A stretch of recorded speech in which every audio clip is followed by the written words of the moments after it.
Hello investor, कैसे हो आप? आई होप सब अच्छे होंगे। दोस्तों, आज जिस कंपनी की मैं बात करने वाला हूं उसका नाम है नवीन फ्लोरिन इंटरनेशनल। दोस्तों, अभी के टाइम पर जो इसका शेयर प्राइस चल रहा है वो 3,000 के लगभग चल रहा है। दोस्तों, 2,998 रुपए इसका जो है अभी के टाइम पर शेयर प्राइस चल रहा है। तो दोस्तों, ये कंपनी में आपको काफी ज्यादा गिरावट देखने को मिली है। दोस्तों, अगर मैं एक वीक की बात करूं तो लगभग 1.5% ये टूटा है, और अगर मैं एक मंथ की बात करूं तो लगभग 3% के आसपास ये टूटा है। और अगर मैं एक ईयर की बात करूं तो दोस्तों एक साल से ये 27% जो स्टॉक है टूट चुका है।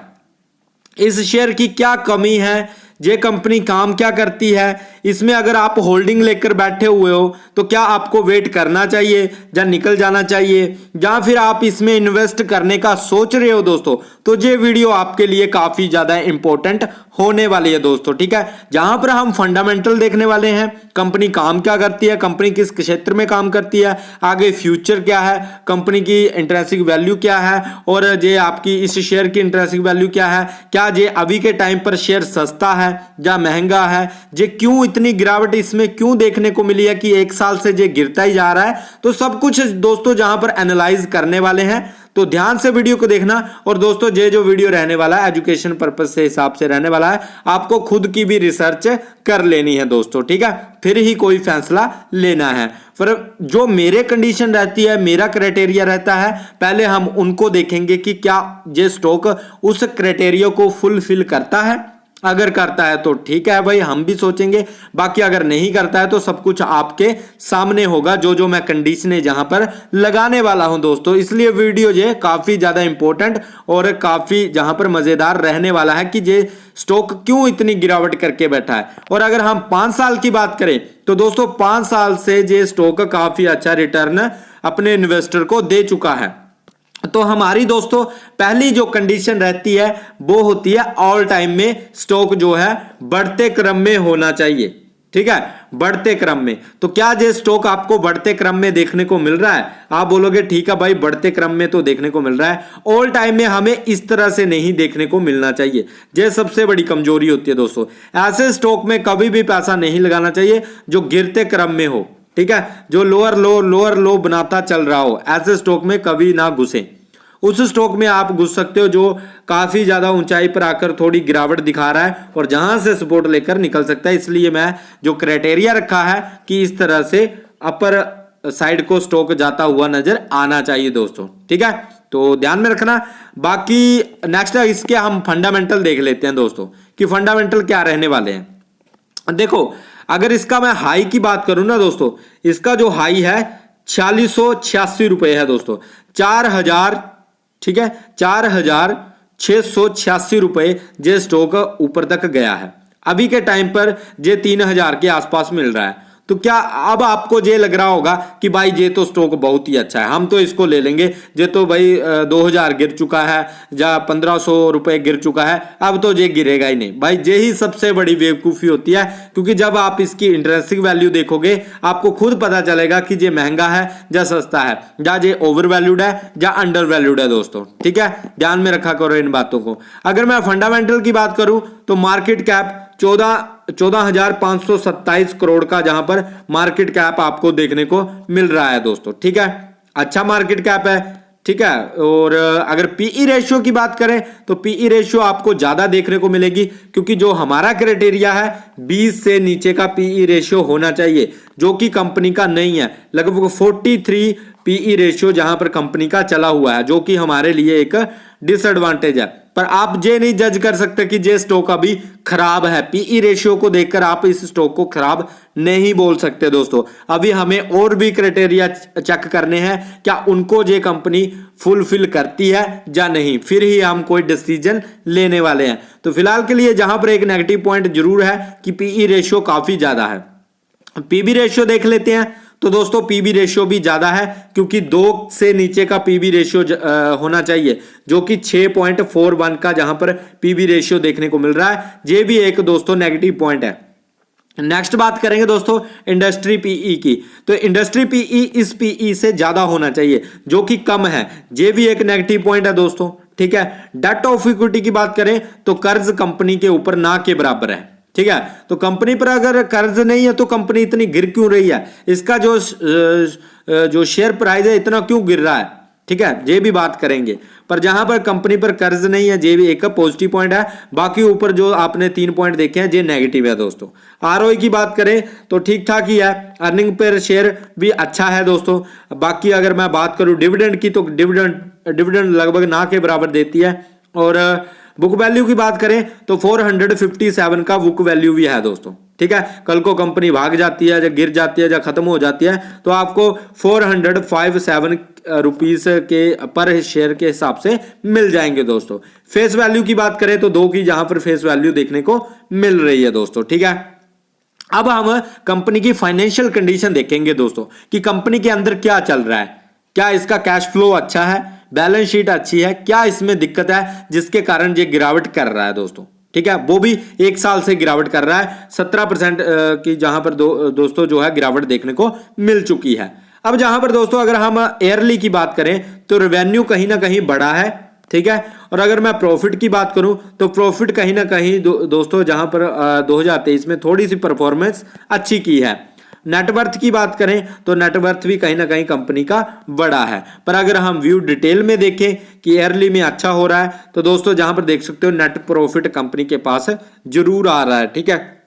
रेवेन्यू की बात करें तो 2113 करोड़ का जहां पर जो है रेवेन्यू है और जो खर्चे हुए हैं वो 1617 रुपए के, सॉरी गाइस 1617 करोड़ के, ठीक है। 1617 करोड़ के जहां पर खर्चे हुए हैं दोस्तों। और जो टैक्स टुक्स मिलाकर जो नेट प्रॉफिट बचता है वो 375 करोड़ का नेट प्रॉफिट कंपनी के पास बच रहा है ईयरली में 2023 में, ठीक है। तो आप बोलोगे भाई अगर इतना प्रॉफिट बच रहा है तो कहीं ना कहीं कंपनी को जो है अच्छा शेयर अच्छा भागना चाहिए ऊपर को, ये गिर क्यों रहा है, इसका भी दोस्तों मैं कारण बताऊंगा आगे। देखो बैलेंस शीट की अगर मैं बात करूं तो दोस्तों कंपनी के पास आप देख सकते हो कंपनी के एसेट कितने हैं, ठीक है, जो कंपनी को कमा कर दे रहे हैं 3529, ठीक है, 3529 जो है कंपनी के एसेट हैं, ठीक है, ध्यान में रखना। और अगर मैं लाइबिलिटीज की बात करूं तो लाइबिलिटीज 521 लाइबिलिटीज है और नॉन करंट लाइबिलिटीज आपको 822 देखने को मिलेंगी दोस्तों। टोटल लाइबिलिटीज आप देख सकते हो 1344 टोटल लाइबिलिटीज हैं दोस्तों, ठीक है। लाइबिलिटीज का मतलब है जहां पर आपका खर्च ज्यादा होता है, ठीक है। और एसेट वो होते हैं जो आपको धन कमा कर लेकर आते हैं, जो आपका बिजनेस होता है जो आपको कमा कर देता है, ठीक है, तो उसको ही एसेट बोलते हैं। नेक्स्ट है दोस्तों जहां पर बात करेंगे बुक वैल्यू अच्छी है, डेट ऑफ इक्विटी नहीं है, ठीक है, तो इन बातों को ध्यान में रखना। बाकी दोस्तों जो मेजर कारण है ना वो ये है कैश फ्लो जो कंपनी का है वो दोस्तों काफी ज्यादा नेगेटिव चल रहा है दोस्तों, ठीक है। कैश फ्लो अगर बात करें सारा का सारा जो है आपको नेगेटिव देखने को मिलेगा, ये अभी तक पॉजिटिव नहीं हुआ है। लगभग 2019 से लेकर 2023 तक ये जो कैश फ्लो है वो नेगेटिव ही चल रहा है दोस्तों, ये बात मेरी ध्यान में रखना। देख सकते हो 21 में भी नेगेटिव है और अगर मैं 20 की बात करूं 20 में भी नेगेटिव है, ठीक है, और 19 की बात करूं तो भी net change cash in negative है, ठीक है। और जहां से 23 में भी और 22 में भी देख सकते हो नेगेटिव ही है दोस्तों। तो ये भी एक सबसे बड़ा कारण है दोस्तों इस स्टॉक का गिरने का दोस्तों, ठीक है। नेक्स्ट बात करेंगे दोस्तों जो हमारे लिए सबसे इंपॉर्टेंट क्राइटेरिया होता है प्रमोटर होल्डिंग लगभग 50 से ऊपर की होनी चाहिए।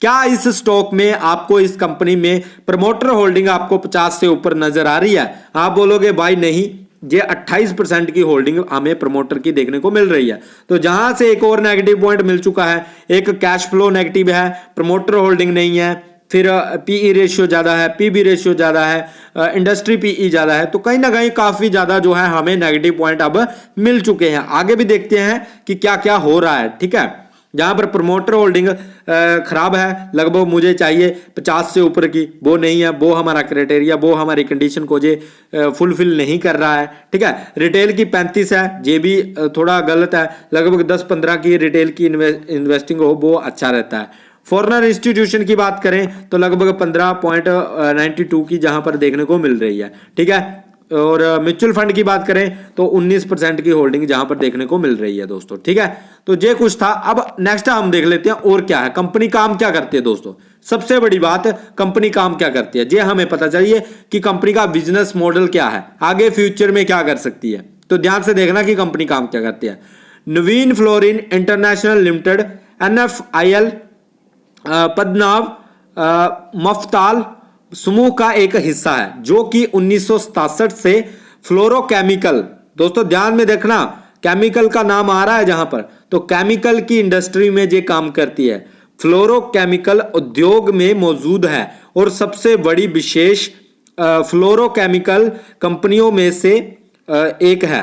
ठीक है दोस्तों, फ्लोरोकेमिकल, और भारत में रेफ्रिजरेंट गैसों के निर्माण में अग्रणी है दोस्तों। तो गैसें वगैरह भी कंपनी बनाती है, फ्लोरोकेमिकल के क्षेत्र में भी काम कर रही है। ठीक है, उत्पाद इसका कर रही है। बाकी फ्लोरिनेटेड यौगिक शामिल है जिनका उपयोग कृषि, रसायन, ठीक है, फार्मास्यूटिकल्स, एल्युमिनियम को गलाने के लिए, ठीक है, धातु प्रसंस्करण के लिए, अपघर्षण के लिए, कांच, सिरेमिक जैसे विभिन्न उद्योगों में इसका जो है काम कर रही है दोस्तों। ये बात ध्यान में रखना। तो आई होप इतनी नॉलेज तो आपको मिल ही चुकी है कि ये कंपनी काम क्या कर रही है और किस क्षेत्र में ये काम कर रही है। बाकी आप स्क्रीनशॉट ले सकते हो और आप पढ़ भी सकते हो पूरा वीडियो को पॉज करके दोस्तों। ठीक है, नेक्स्ट बात करेंगे दोस्तों, नवीन फ्लोरिन इंटरनेशनल कंपनी की इंटरेस्टिंग वैल्यू क्या है और क्या पेट्रोस्की स्कोर के हिसाब से ये कंपनी फिट बैठती है या खराब है दोस्तों, ये भी जान लेते हैं। क्या ये स्टॉक सस्ता है या ये स्टॉक महंगा है दोस्तों। देखो मार्केट कैप तो अच्छा आपको देखने को मिलेगा, करंट प्राइस भी आप देख सकते हो जहां पर, ठीक है, पीई भी ज्यादा है, बुक वैल्यू भी लगभग 457 है, पर दोस्तों जो इंटरेस्टिंग वैल्यू है ना वो 1158 की है। ठीक है, तो 1100 के आसपास की इसकी इंटरेस्टिंग वैल्यू है। मतलब ये स्टॉक काफी ज्यादा अभी भी ओवर वैल्यूड चल रहा है दोस्तों। ये स्टॉक अंडर वैल्यूड नहीं है, ये स्टॉक ओवर वैल्यूड है दोस्तों, ये बात ध्यान में रखना। ठीक है, और अगर मैं पेट्रोस्की स्कोर की बात करूं तो पेट्रोस्की स्कोर भी 4 का है जो मेरे लिए बिल्कुल गलत है। पेट्रोस्की स्कोर कम से कम 6, 7, 8, 9 इसके बीच तो होना ही चाहिए दोस्तों। मेरी जो कंडीशन रहती है 7, 8, 9, जब 6 भी हो तो चलेगा, काम चला लेंगे, पर कम से कम 6 तो होना चाहिए, जो कि इसका पेट्रोस्की स्कोर आपको 4 का देखने को मिल रहा है। ये भी एक नेगेटिव पॉइंट है, स्टॉक जे ओवर वैल्यूड है, ये भी एक नेगेटिव पॉइंट है दोस्तों। ठीक है, इसलिए तो ये स्टॉक 1 साल से गिर रहा है, यही तो कारण है, यही तो मेन कारण है दोस्तों, जिनको आप नहीं समझते हो और आपको लगता है ये स्टॉक काफी गिर चुका है अब नहीं गिरेगा। भाई आप खुद देखो 1000 का इसका इंटरेस्टिंग वैल्यू है, तो कम से कम अभी भी कितना ज्यादा है जी। ठीक है, और अगर सेल्स की बात करें तो 12 साल में 2162 की जहां पर सेल्स की है, और एक्सपेंसेस की बात करें तो 1672 के जहां पर खर्च भी देखने को मिले हैं। ठीक है, और नेट प्रॉफिट भी 336 का जहां पर देखने को मिल रहा है।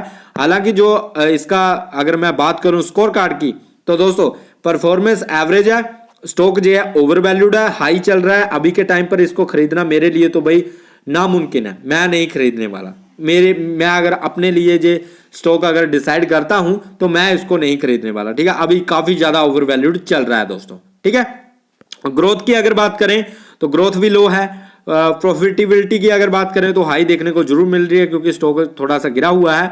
बाकी एवरेज है, एंट्री पॉइंट अभी भी जहां पर गुड इंडिकेटर नहीं मिला है, तो आप गुड कैसे जहां पर एंट्री बना सकते हो। तो मेरे लिए कहीं ना कहीं काफी ज्यादा पॉइंट दोस्तों जो है नेगेटिव हो चुके हैं। अगर 1-2 पॉइंट नेगेटिव होते तो काम भी चलाया जा सकता है। ठीक है ना, क्योंकि कोई भी कंपनियां पूरी तरह से फिट कभी नहीं बैठती है, थोड़ा बहुत ऊपर नीचे चलता ही चलता है। पर अगर आपके इतने ज्यादा कंडीशनें जो है नेगेटिव हो जाए तो उस स्टॉक में हम आपको पोजीशन बनाना थोड़ा दिक्कत हो जा सकता है, और अगर आप होल्ड करके बैठे हो तो आप निकलने का भी सोच सकते हो दोस्तों। ठीक है, ध्यान में रखना। बाकी अगर इनकम स्टेटमेंट की बात करें, हायर इंडस्ट्री रेवेन्यू ग्रोथ और इंक्रीजिंग मार्केट शेयर और लोअर इंडस्ट्री नेट इनकम, ठीक है ना, तो 2 पॉइंट पॉजिटिव है, एक नेगेटिव भी जहां पर फिर से हमें देखने को मिल रहा है। कैश फ्लो जहां पर भी आप देख सकते हो कितना आपको नेगेटिव देखने को मिलेगा। ठीक है। और सबसे बड़ा कारण है दोस्तों, जहां पर फॉरेनर इंस्टीट्यूशन अपनी जो है होल्डिंग को बेच रहे हैं दोस्तों। इन्होंने सितंबर 2023 तक होल्डिंग को जहां पर अच्छा मेंटेन करके रखा हुआ था, ठीक है। और जैसे ही दिसंबर 2023 के बाद जो आपका 2024 चला है, तब से इन्होंने होल्डिंग को बेचना स्टार्ट किया है दोस्तों, ठीक है, ध्यान में रखो।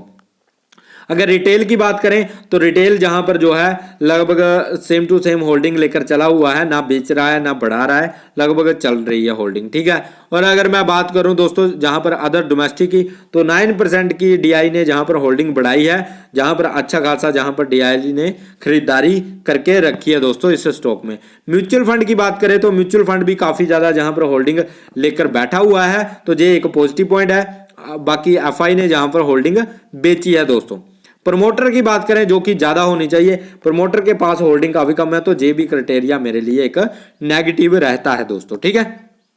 बाकी दोस्तों अगर आप चाहते हो आप अपनी रिसर्च भी कर सकते हो। मेरा काम था बताना कि कंपनी काम क्या कर रही है, कंपनी के फंडामेंटल कैसे हैं। तो फंडामेंटल तो कंपनी के दोस्तों बिगड़े हुए अभी के टाइम पर। अगर आप बोलो कि स्टॉक में कि भाई आप करोगे इन्वेस्ट, तो मैं तो नहीं करने वाला हरगिज, ठीक है। क्योंकि एक तो जो स्टॉक ओवर वैल्यूड है, ऊपर से इसकी ना तो ग्राम नंबर के भी काफी ऊपर मिल रहा है, ठीक है, ऊपर से कैश फ्लो नेगेटिव है, ठीक है। और मतलब कंपनी की प्रमोटर होल्डिंग भी नहीं है उतनी ज्यादा, ठीक है ना। तो ये कुछ बड़ी बड़ी दिक्कतें हैं जिसकी वजह से मैं कभी भी इस ऐसे स्टॉक में इन्वेस्ट तो नहीं करना चाहूंगा। बाकी अपनी अपनी राय होती है, आप खुद भी रिसर्च करके चल सकते हो दोस्तों, ठीक है। बाकी अगर आपने जहां तक वीडियो देखा है, वीडियो को लाइक करना, चैनल को सब्सक्राइब कर लेना, क्योंकि ऐसा ही मैं वीडियो आपके लिए लाता रहूंगा। जो स्टॉक अच्छा होगा उसके बारे में अच्छी बातें करेंगे, जो दिखेगा वही बताऊंगा, ऐसा अपनी तरफ से नहीं बताने वाला, ठीक है। बाकी अगर आपके भी माइंड में कोई स्टॉक है कमेंट कर सकते हो, मैं जरूर उसका एनालाइज करूंगा दोस्तों, ठीक है। बाकी अगर वीडियो अच्छा लगा है, वीडियो को लाइक करना, चैनल को सब्सक्राइब कर लेना। मिलते हैं नेक्स्ट वीडियो में। Bye guys, take care.